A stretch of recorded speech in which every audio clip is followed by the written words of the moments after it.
It's James from International Auto Parts, and today we're going to be illustrating the differences between the stainless steel and the chrome headlight bezels. The stainless steel is here on my right, and the chrome is on the left here.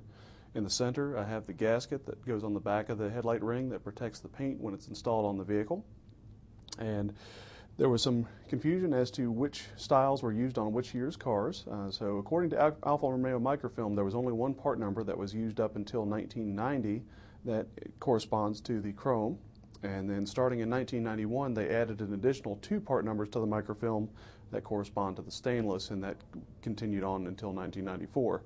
I'm going to try and illustrate the difference between the two by placing them on this black mat here, and then after I show you the differences, we're going to go through the installation of the gasket on the back of the headlight ring. So let's get this set up. Once again, on my right is the stainless, on the left is the chrome.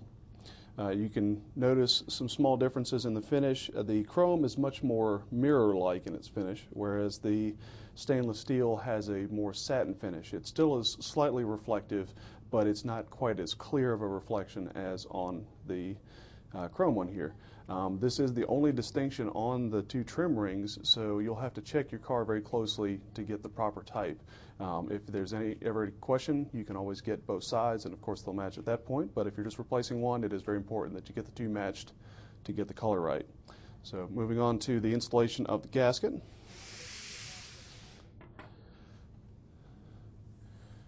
Gasket is just a straight piece of molding that has a channel section to it that fits onto the back of the ring there.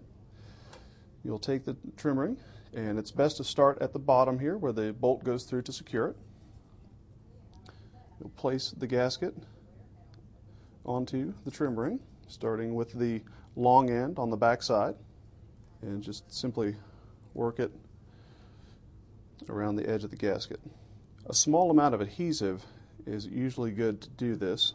Once you get it lined up, the gasket is installed on the ring and it's ready to be put onto the car.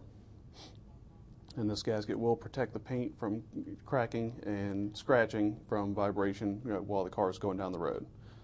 And that's the difference between the two trim rings.